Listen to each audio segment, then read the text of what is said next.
Hello, everyone. This is Tranzeet TV. We are here with Reggie, the founder of Tranzeet TV, and he is nice enough to answer some questions for us today. Reggie, how are you doing today? Very well. I mean, I lost my bread there, but I mean, Arsenal won, so it's a good day. Some people say this is the most meaningless of all the trophies, but what did you think about the way that Arsenal came out with their starting lineup today? Yeah, the lineup for me wasn't an issue, but talking about whether the trophy is big or small, I think from the body language of the players, it looked like they didn't really take it seriously, and it was easy for them in the eye because of the way Crystal Palace as well played, and the fans as well. You can see there's not as much people as used to be here, which means people didn't really take it seriously as well. But this is not a good mentality to have, because when City wins 4 trophies, they call it quadruple. They don't say they won 1 small trophy and 2 big trophies. So if you want to be that team that wins trophies, you got to take every competition that you are in seriously. And the gaffer says it that you need to win it. So I don't understand this mentality of it's small and it's big. The last season, Pep was counting Charity Shield as a trophy. So I don't know why anybody would say this is a small trophy. I don't buy that school of thought. And we did play against a team that eventually won this trophy last year, right? Is that correct? So Eberechi Eze start. I think it was. What was their name? FA Cup.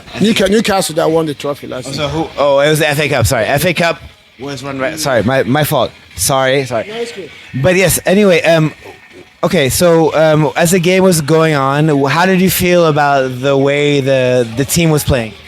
Yes, like I said before, this is a match that was supposed to be easy for Arsenal. In the first half, Arsenal had 7 shots on target and none winning. So it looked like it was going to be easy in the eye for anybody that was watching the game. Eventually, it became hard because this guy's got a goal in the 94th minute. And again, if you want to be a team that is respected and want to win trophies, you don't let this happen to you. So Arsenal has been having issues with scoring goals lately, and they've considered a few late goals as well. So this is something that Arteta needs to find a way to fix. Because when we have played the first 11 or supposedly first 11, the same thing happened. So that means there's something to be fixed somewhere there, and we have to figure out a way to score goals, because the approach was good, the players were good. I don't think he did anything wrong today, but it's just that those shots wouldn't just go in. And I don't think that the goalkeeper was fantastic. It was just us not making the right choices and scoring the goal. So we're coming off of a win. We are going to the semifinals against Chelsea, right? It's easy to over-exaggerate, but we are in the semifinals of the Carabao Cup. What are your thoughts going forward against Chelsea? How do you want to line up? Do you take this as a competitive matchup, or do you also want to treat it the same way where you rotate a lot of players? No, you got to go full throttle, because you've seen what happened the last time with Chelsea in the league. When it's Arsenal, everybody sits up. It's a big game. It's a massive game for Arsenal. But one thing I know for sure is that Kepa is still going to be in goal, because obviously he's our cup keeper. The FA Cup and Carling Cup, maybe that's what he was promised. So he's going to be in goal. But other than that, I expect Arteta to go full throttle in that game. And most likely it's going to be on an EPL weekend. So they're going to cancel your game for that weekend. So you don't have any reason to rest players.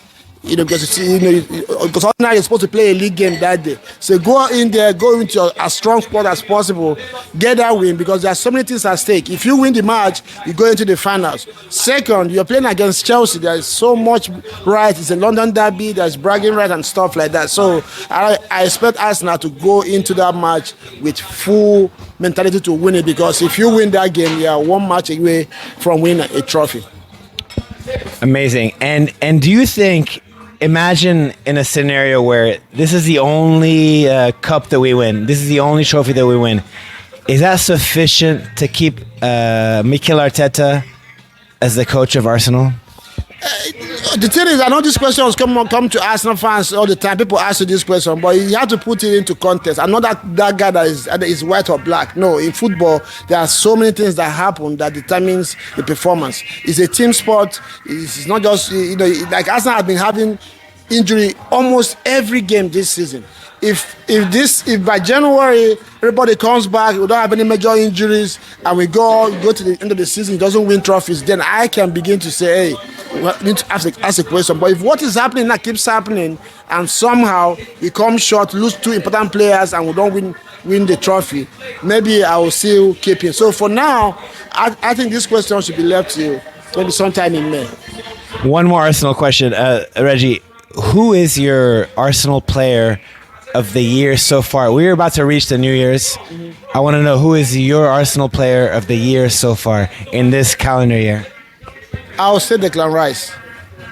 Yeah, I would say Declan Rice. He's been immense. I mean, you can count on your fingers how many times he has made a mistake or done anything that has made this team suffer.